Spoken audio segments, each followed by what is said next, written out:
Whaling came surprisingly late to Nantcket, particularly given the fact that every fall right whales would come down from the north and be seen to the south of the island right till spring. And at first, the English left those whales to the Indians, and they would do what was called drift whaling. If a whale died or stranded on a shoal, they would harvest the blubber. The Indians would eat practically anything that walked, crawled, or flew, and the whales coming ashore also supplied the oil that the settlers used for their lamps. It was clear that a life as sheep herders were not going to make these Nantucketers wealthy. It was a limited resource, this island, and they had all those whales. And whaling had been going on in Cape Cod and Long Island for quite a while. So they brought over a Cape Codder, a Quaker by the name of Ichabod Paddock, to teach them the art of killing whales. And Ichabod was apparently a very good teacher, because in the following decade, Nantucketers established themselves as the best whalemen in New England. And they'd go out along with the Indians sometimes and manage to torment the whale, kill it, and bring it ashore where they tried the whale out and use the oil. They were called right whales because they were the right whale to kill. They didn't sink when they were killed.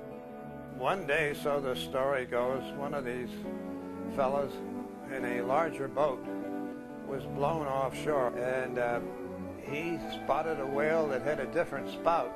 This Nantucketer, reputed to be a hussy, killed one of the whales and discovered that it was a sperm whale. Sperm whales have a oil that comes from the spermaceti case, the head of the whale, that can just be ladled out, that is of very high quality. And Nantucketers realized this was the high end of the market and the way they wanted to go. It's a more difficult whale to kill, but Nantucketers quickly established themselves as the best sperm whalers in the world. The harpoon was how a Nantucketer attached himself to the whale. It wasn't the way he killed the whale. It's been said that sperm whales can reach speeds of 20 miles an hour when they are not for long, but 20 miles an hour in a 25 to 30 foot open boat full of sharp implements and crowded with men was a hair-raising ride. The average voyage used to be 9 months, went to 2 years, 3 years.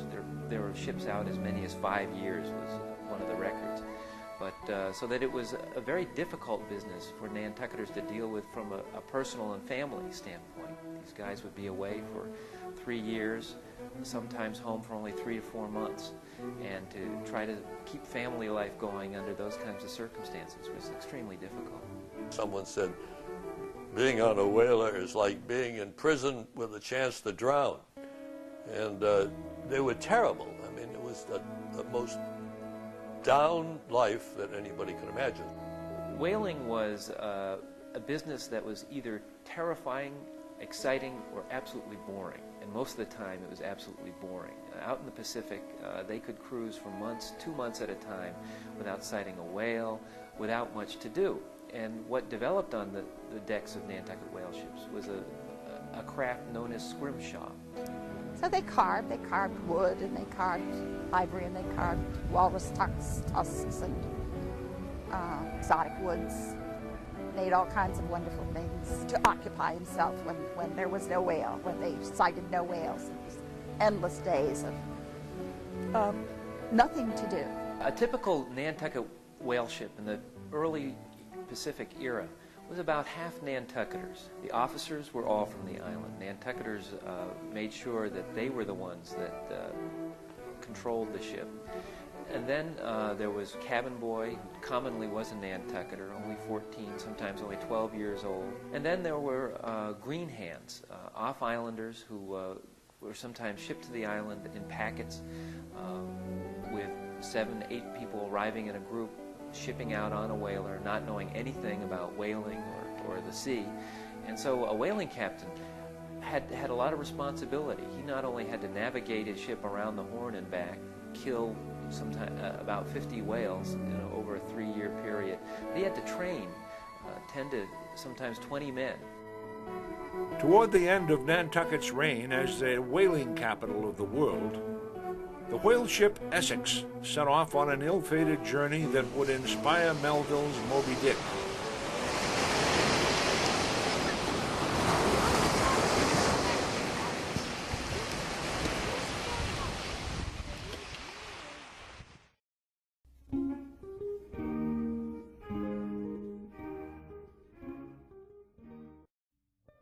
The Essex was a relatively small Nantucket whale ship. It was 238 tons, and it was an old whale ship. In 1819, when it left Nantucket for the last time, it was about 20 years old.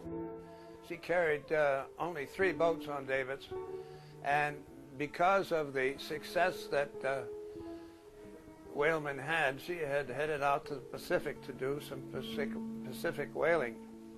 They had 7 African-American green hands.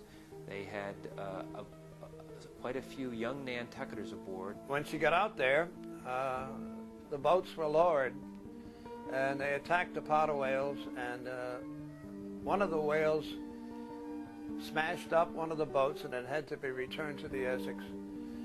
And while they were on there, Captain Pollard was fast to another whale up further off. This huge whale came up off the bow. And then suddenly it began to move towards the ship. And before they knew it, it was accelerating towards the ship. And drove into the bow of the Essex. He hit it twice. The last time under the port cathead. According to one account, even knocking the ship backwards, which would have been an incredible blow. This stove in the bow, and the ship immediately began to sink. There they were, stuck in the Pacific with very little water, very little food, and a long way to get somewhere. They finally came to an uninhabited island, Henderson Island, 3,000 miles off the coast of South America. But it quickly became clear that 20 men on an island of this size could not last for long. 3 of the men, 2 Cape Codders and 1 Englishman, said that they would rather stay on the island. This was fine by the others because it meant there were less people that they had to feed, and they headed out. They finally got to the point where they were starving to death.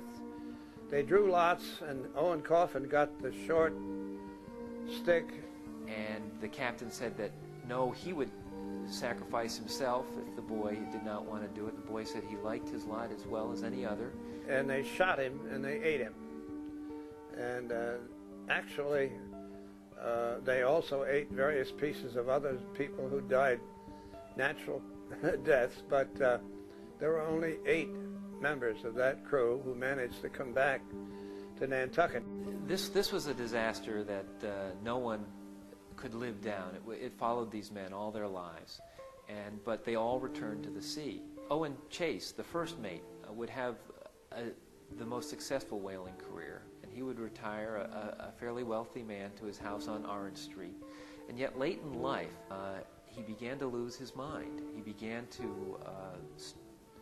to think about those days on the boats, and he began to get extra groceries and hide food in his attic.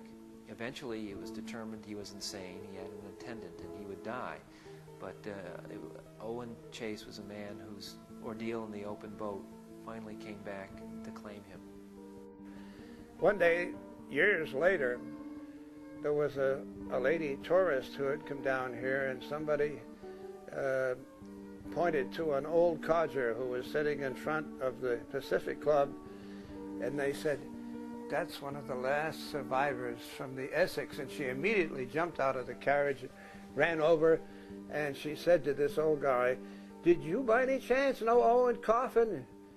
And he looked up at her and he said, "Did I know him, lady? I ate him." She immediately got back in the carriage.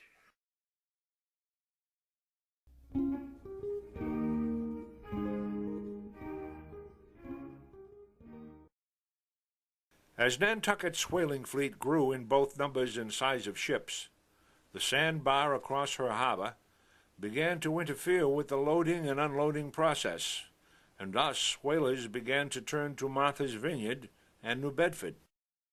The Vineyard was not very important as a whaling port compared to Nantucket in the earliest days and New Bedford in the later days. Martha's Vineyard was kind of a minor league. Its claim to fame is that it produced a great many whaling captains, masters as they were called. And that's true. At one time there were over 100 whaling masters living on the Vineyard. They didn't go out from here. They went over to New Bedford or to Nantucket to get aboard the ship that they were master of, but they were from the Vineyard, and that's our claim, that we did a great deal to man the ships, but we didn't own very many ships. By the mid-1840s, Nantcket was losing its market share of whaling. Then in 1846, we had the outbreak of the Great Fire, and which broke out on Main Street in July, destroyed a third of the town, all of the waterfront, most of the commercial district. Then came the discovery of gold in 1848, and by 1849, Nantucketers were taking the whale ships that they had once pursued whales, loading them full of prospectors to be, sailing around the Horn, and literally abandoning these vessels at the Golden Gate. Whaling had a short meteoric life, actually, here in the south of New England, but it suddenly came to an end when petroleum was discovered in Pennsylvania, and the oil was, I mean, you could stick a crowbar in the ground almost, and you could get more oil in a day than they got in 4 years at sea. Brought the price down of illuminating oil, and whale oil then became important only as a fine lubricant. Around the end of the 1840s, there were close to 10,000 people living in and around Nantucket. And eventually the population went down to below 3,000 because it was a real depression that hit the island.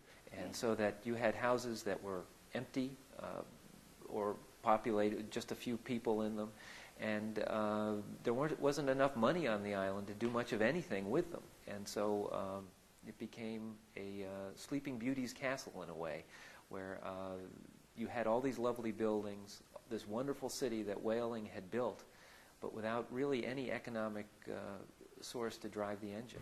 By the mid-50s, by the mid-1850s, the railroads were running over there, and New Bedford was on a railroad, and it had this huge fleet of ships, as did many of the other mainland ports. Mattapoisett, Salem didn't have the problem Nantucket had with its bar, and they could offload much more easily.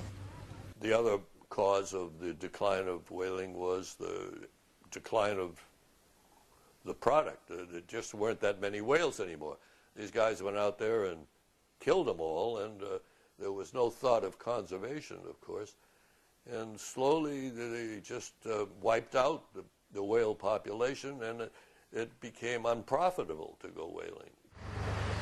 Today, the only whaling near Cape Cod and the islands is done from the whale-watching boats that bring more than 100,000 people each year to watch the whales as they feed and frolic, free from the fear of the harpoon.